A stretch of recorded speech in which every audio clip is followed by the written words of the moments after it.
धाकड़ खबर, बेखौफज़ुबां, बेबाक अंदाज।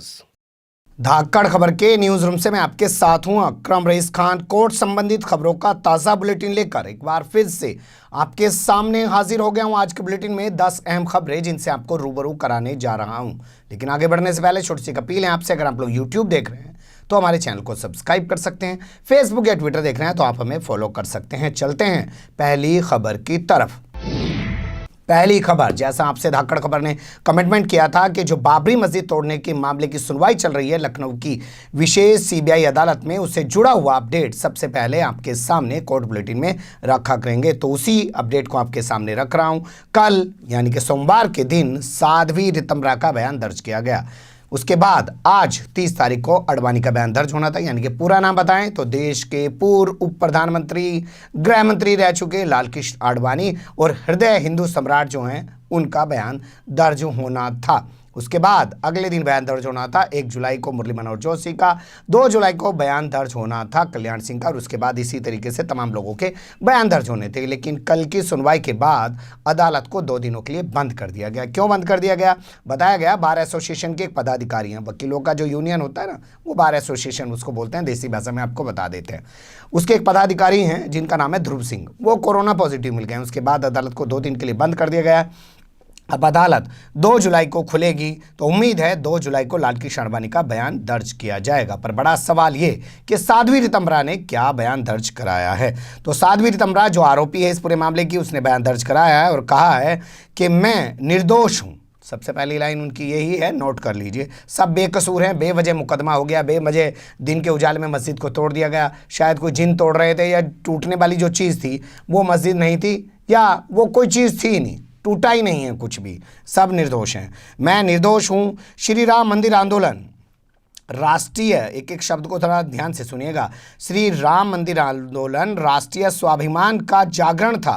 राष्ट्रीय स्वाभिमान के लिए जागरण चल रहा था, ये इनका कहना है। रामलला की जो जन्मभूमि है, इनका सीधा कहना है रामलला की जन्मभूमि है, यही हिंदू समाज की आस्था है और विश्वास है और यही सत्य है। और इस सत्य को सुप्रीम कोर्ट ने भी स्वीकार किया है, माना है और इस पर मोहर लगाई है और सत्य की हमेशा जीत होती है। ये इनका इस तरीके का बयान है। आगे अपने बयान में क्या कहती हैं? भारतीयों ने बहुत लंबे समय तक राजनीतिक गुलामी झेली है। कभी मुसलमान राज कर रहे थे, कभी अंग्रेज राज कर रहे थे, कभी कोई राज कर रहा था, कभी कोई राज कर रहा था। स्वाभिमान को विदेशी जो लुटेरे थे उन्होंने बहुत चोट पहुंचाई है, बहुत कुचला है उनके ज़रिए।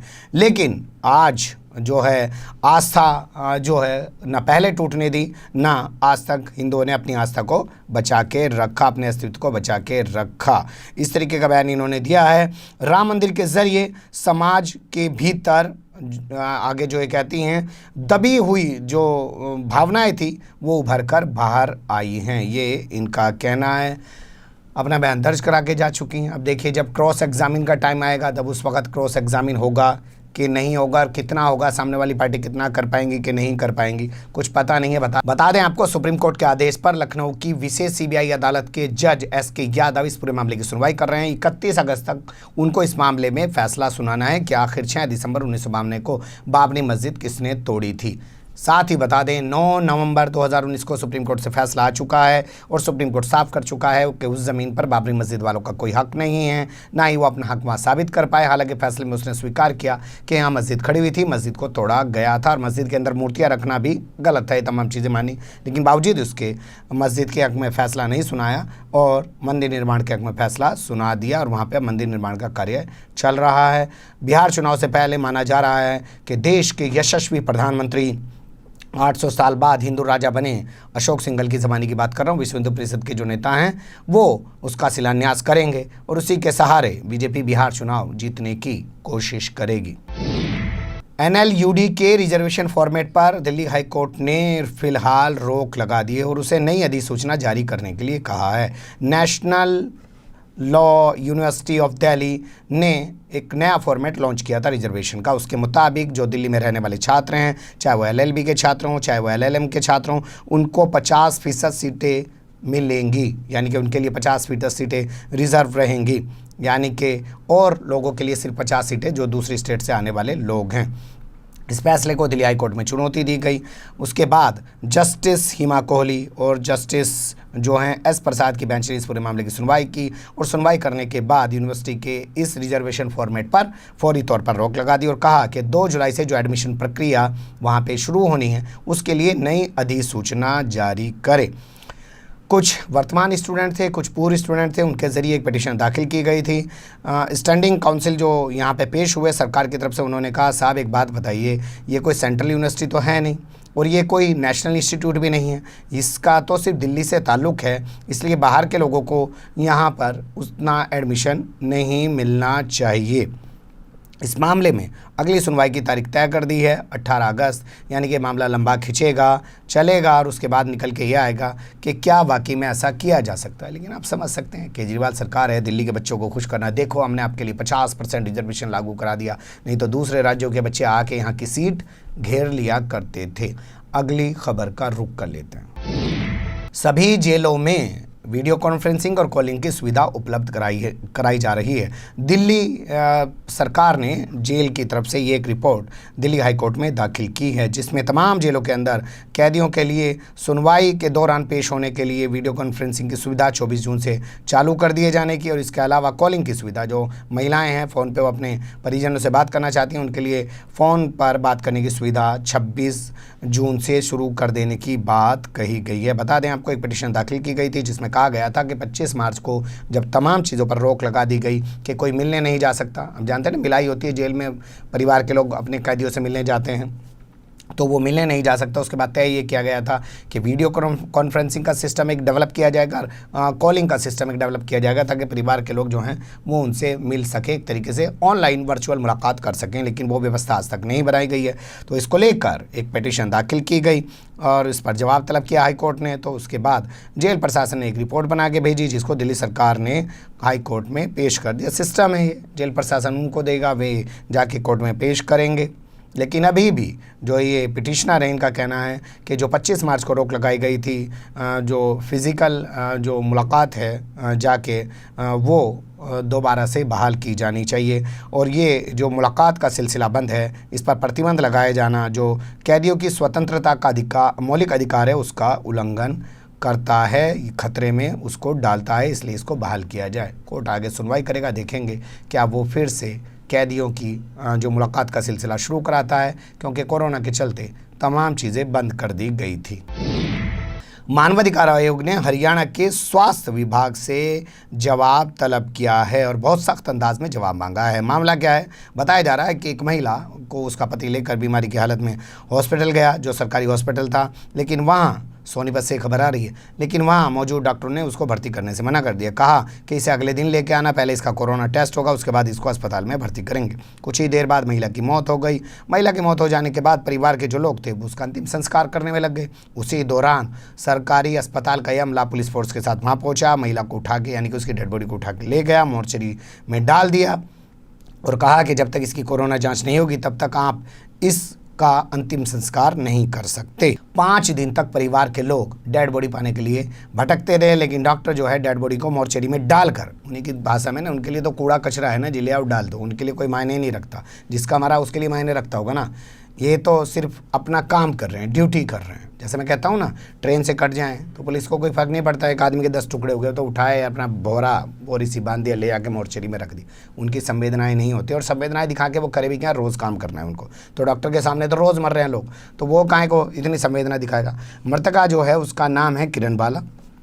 उसको 5 जून को हॉस्पिटल ले जाया गया था और फिर 11 जून तक उसकी डेड बॉडी वहाँ पड़ी रही। बताया गया कि डॉक्टर भूल गए और उसका कोरोना टेस्ट भी नहीं कराया। बाद में मीडिया में खबर जब छपी उसके बाद डॉक्टर ने कोरोना टेस्ट कराया और डेड बॉडी को परिजनों को दिया। मामला संज्ञान में आने के बाद स्वतः संज्ञान लिया इस पर मानवाधिकार आयोग ने। चलिए, कहीं तो मानवाधिकार आयोग जिंदा है, जागा। महिला आयोग को भी वैसे इस मामले में जाग जाना चाहिए था कि महिला के साथ किस तरीके से ये अत्याचार डॉक्टर के द्वारा हॉस्पिटल के अंदर किया गया है। अब इस पर जवाब तलब किया गया है, देखेंगे क्या एक्शन लिया जाता है। वरना ऐसी खबरें तो रोज़ आप देखते हैं, मानवाधिकार आयोग ने जवाब तलब कर लिया है, महिला आयोग ने जवाब तलब कर लिया। जवाब तलब करने के बाद होता क्या है, वैसा कुछ दिखा आपको कभी? अगली खबर का रुख कर लेते हैं। सिंदूर और चूड़ी पहनने से इनकार करने का मतलब है कि महिला विवाह को नहीं मानती है, शादी को नहीं मानती है, उसे शादी मंजूर नहीं है। कई सारे अल्फाज के ज़रिए आप इस खबर को समझ सकते हैं। अगर कोई शादीशुदा महिला, हिंदू रीति रिवाज से शादी करने वाली महिला ऐसा करती है तो उसका सीधा सा मतलब है कि वो विवाह के बंधन में नहीं रहना चाहती, वो विवाह के बंधन से आज़ाद होना चाहती है और उसे शादी मंजूर नहीं है। और इसका मतलब ये भी है कि शायद उसकी मर्ज़ी के खिलाफ ऐसी शादी कराई गई है। ये कहते हुए गुवाहाटी हाई कोर्ट ने, जो वहाँ के जस्टिस हैं उनका नाम भी मैं आपके सामने रख देता हूँ, अजय लांबा और जस्टिस सौमित्र सेकिया की बेंच ने कहा कि हम पति की तलाक की अर्जी को स्वीकार करते हैं। यानी कि पति तलाक लेने पहुंचा था पहले फैमिली कोर्ट में, फैमिली कोर्ट डिस्ट्रिक्ट सेंटर पे ही होती है। उसने कहा साहब मेरी पत्नी जो है ना चूड़ी पहनती है ना सिंदूर लगाती है और मना करती है, तो इसका मतलब वो जो है मेरे साथ अब रहना नहीं चाहती और पत्नी बन के नहीं रहना चाहती, इसलिए मुझे उससे तलाक दिलाया जाए। फैमिली कोर्ट ने कहा नहीं भैया हम तो तलाक नहीं देंगे। ये पहुँच गया हाई कोर्ट। हाई कोर्ट को बात समझ में आ गया। हाई कोर्ट ने कहा भाई ठीक कह रहा है, तो हिंदू धर्म के हिसाब से महिला जब सिंदूर ना लगा रही है और चूड़ी नहीं पहन रही है तो वो तो शादीशुदा जीवन जीना नहीं चाहती है, शादी के बंधन में रहना नहीं चाहती है, क्योंकि ये तो दुल्हन का श्रृंगार है। तो ऐसे में जब रिश्ता ही नहीं बचा तो ज़बरदस्ती इन्हें साथ में रखने को क्यों कहा जाए, ये भी कोर्ट ने कहा है। ऐसी शादी को स्वीकार नहीं किया जा सकता है। ये तमाम चीज़ें कही हैं। साथ ही कोर्ट ने जो कहा है कि पत्नी ने जो आरोप लगाए थे पति और उसके घर वालों पर कि उन्होंने क्रूरता की है उसके साथ, वो आरोप भी साबित नहीं होते हैं। ऐसे में जो है ऐसी परिस्थितियों में पत्नियों के साथ रहने के लिए, जीवन जीने के लिए मजबूर नहीं किया जा सकता। अगर अदालत कहता है भाई जा तू जा इसी के साथ जी, या तेरे नाम की बिंदी लगा, या तेरे नाम का सिंदूर लगा, या तेरे नाम की चूड़ी पहनने ना पहनने, लेकिन तू ही रह इसी के साथ, तो अदालत ने कहा ऐसे मजबूर नहीं किया जा सकता है। परिवार जो अदालत है यानी कि फैमिली कोर्ट जो है उसके द्वारा लिया गया फैसला ठीक नहीं है। उसने तलाक को स्वीकार नहीं किया, लेकिन हाई कोर्ट ने तलाक को स्वीकार कर लिया है। काफ़ी महत्वपूर्ण खबर है, इस पर हो सकता है 19 जून की असल में खबर है, हम लोग बहुत देर से आपके सामने रख रहे हैं, घूम फिर के हमारे सामने भी पहुंची। अब यहाँ से अगली खबर का रुख कर लेते हैं। फिर पति से जुड़ा हुआ एक मामला आपके सामने रख रहा हूँ। एक पत्नी ने आरटीआई डाल दी पासपोर्ट ऑफिस में कि साहब मेरे पति के पासपोर्ट की जानकारी मुझे दो। पासपोर्ट ऑफिसर ने जानकारी देने से या पासपोर्ट विभाग ने जानकारी देने से मना कर दिया। महिला चलेगी CIC यानी कि केंद्रीय सूचना आयोग में जाके उसने अर्जी दाखिल की, साहब वो देखो पासपोर्ट विभाग मेरे पति के पासपोर्ट की जानकारी मुझे नहीं दे रहा। CIC ने ऑर्डर जारी कर दिया कि भैया इसको जानकारी दो। अब इसके खिलाफ जो पासपोर्ट विभाग है जो विदेश मंत्रालय के अंडर में आता है, ये लोग पहुंच गए हाई कोर्ट और इन्होंने हाई कोर्ट जाके कहा कि साहब आपके तो पहले ही कई फैसले हैं हाई कोर्ट के और तमाम जगहों के कि किसी की पर्सनल जानकारी उसकी पत्नी तक को भी नहीं दे सकते हैं, तो ऐसे में हम क्यों कर दे दें जी, हम तो ना दे रहे, उसकी घरवाली होगी या पड़ेगी। तो ये मामला अब कोर्ट में पहुँच गया है। तो इस पर विदेश मंत्रालय की पिटीशन पर सरकार से जवाब तलब कर लिया दिल्ली हाई कोर्ट ने। साथ ही जो है उससे भी महिला को भी नोटिस जारी करके जवाब तलब किया है। जस्टिस नवीन चावला की बेंच ने कि आखिर वो क्यों जानना चाहती है अपने पति की जानकारी। अब भाई जान रही तो क्या बुरा कर रही, घर में पासपोर्ट धरा होगा उससे नहीं क्लियर हो रहा होगा, उसे उन्हें सोचा होगा पासपोर्ट में कितनी उम्र दिखा रहा, कहाँ का पता दिखा रहा, क्या दिखा रहा, बहुत सारी चीज़ें हैं, बता देने में क्या दिक्कत है, घरवाली उसे तो बता ही देना चाहिए। तो इस मामले में जो है 15 मई को ये आदेश CIC ने दिया था। ये मामला कोर्ट पहुंचा है, कोर्ट इस पर सुनवाई कर रहा है। जो भी होगा हमारी नज़र से गुजरेगा तो हम भी थारी नज़र में लाने की कोशिश करेंगे। आगे चलें अगली खबर की डब। जामिया स्टूडेंट्स पर पुलिसिया अत्याचार की सुनवाई 6 जुलाई से शुरू होने जा रही है। ये बड़ी खबर है आप लोगों के लिए, आप लोगों को पता होना चाहिए। राजधानी दिल्ली के अंदर 14-15 दिसंबर को पुलिस ने खुला लाइब्रेरी में घुसकर खूब गुंडाराज दिखाए, स्टूडेंट्स को मारा पीटा। उस पूरे मामले को लेकर दिल्ली हाई कोर्ट में एक पिटीशन दाखिल की गई है और बहुत सारी उसके साथ बाद में ऐड हो गई। उसमें कहा गया है कि पुलिसिया अत्याचार के खिलाफ एक SIT बनाई जाए, मामले की जाँच की जाए, ऐसे पुलिस वालों के खिलाफ सख्त कार्रवाई की जाए। चीफ जस्टिस जो हैं DN पटेल और जस्टिस प्रतीक जालान की बेंच इस मामले की अब सुनवाई करने जा रही है। इतनी दिनों से मामला पेंडिंग में पड़ा हुआ था, 6 जुलाई से इस मामले की सुनवाई हो सकती है। सॉलिसिटर जनरल तुषार मेहता ने अपना जवाब मामले दाखिल कर दिया और उन्होंने कहा जो पिटिशनर हैं उनकी मांग जो है वो गैर जिम्मेदार है। भाई पुलिस वालों के खिलाफ कार्रवाई की मांग कर रहे, SIT बनाने की मांग कर रहे, या तो गैर जिम्मेदार है, गलत काम कर रहे जी। बता दें आपको नबीला हसन की ओर से एक पिटीशन दाखिल की गई है जिसमें तमाम मांगे की गई हैं कि एक SIT बनाया जाए और पुलिस के खिलाफ इसमें सख्त एक्शन लिया जाए जिस तरीके से पुलिस ने स्टूडेंट्स पर अत्याचार किया है। पर भाई देश का सॉलिसिटर के गैर जिम्मेदारी बात है, समझ लो, सीख लो। अगली खबर की तरफ चलते हैं। रामदेव के खिलाफ सुनवाई करने के लिए तैयार हो गई है चंडीगढ़ की कोर्ट। ये काफ़ी महत्वपूर्ण मामला है। एक एडवोकेट महोदय हैं जिनका नाम है विक्रमजीत सिंह बराड़। उनकी ओर से एफआईआर दर्ज कराने के लिए कोर्ट में अर्जी दी गई थी। कोर्ट ने उस अर्जी को स्वीकार कर लिया है और वकील को कहा है कि वो अपने गवाहों के बयान दर्ज कराए। उसके बाद अदालत निर्णय लेगी कि क्या रामदेव के खिलाफ एफआईआर दर्ज कराने का आदेश जारी किया जा सकता है या नहीं। और इस मामले में अब अगली सुनवाई बताया जा रहा है कि 27 जुलाई को होगी। इस मामले में थोड़ी सी मैं अपनी वो दिखा लूँ, पत्रकारिता। होता क्या है कि आपने थाने में एप्लीकेशन दी तो थानेदार तो लिख नहीं रहा आपकी एफआईआर। उसके बाद आप एसपी को एप्लीकेशन दोगे तो एसपी भी नहीं लिख रहा। इसके बाद तीसरा स्टेप आता है, आप कोर्ट में जाओगे जी, वहाँ जाके एप्लीकेशन देखो, कहोगे देखो जी ये थानेदार को दे रखी, ये एसपी को दे रखी, फिर भी हमारी एफआईआर दर्ज नहीं कर रहे, आप ऑर्डर करो। तो अदालत के आदेश पर वो मुकदमा दर्ज करने जाते हैं थाने के अंदर। तो वही प्रक्रिया है ये। कोर्ट ने अब सुनना शुरू कर दिया। वहाँ कोर्ट पूरी प्रक्रिया सुनता है, पहले पुलिस से जवाब तलब करता है, भाई एफआईआर दर्ज की कि नहीं की। वो कहेगा ना जी हमने तो ना की। क्यों नहीं की इस बारे में नहीं पूछेगा, वो इनसे फिर पूछेगा, अच्छा भाई तुमने क्या क्या किया, कहाँ कहाँ एफआईआर दर्ज करा। तो फिर उसमें वो लिख देता है कि प्राथमिकी दर्ज कर जाँच करें। ये नहीं है कि किसी को गिरफ्तार करके जेल में डाल दो, बस प्राथमिकी दर्ज कर जाँच करें। जाँच करना काम पुलिस का, पुलिस आके केस को बंद कर दे। क्या उखड़ रहा है। अगली खबर का रुख कर लेते हैं। विदेशी कैदियों ने की थी तिहाड़ जेल में हिंसा, कंट्रोल करने में आई थी बड़ी दिक्कत। तिहाड़ जेल प्रशासन द्वारा सरकार के जरिए हाईकोर्ट में पेश की गई रिपोर्ट में ये कहा गया है।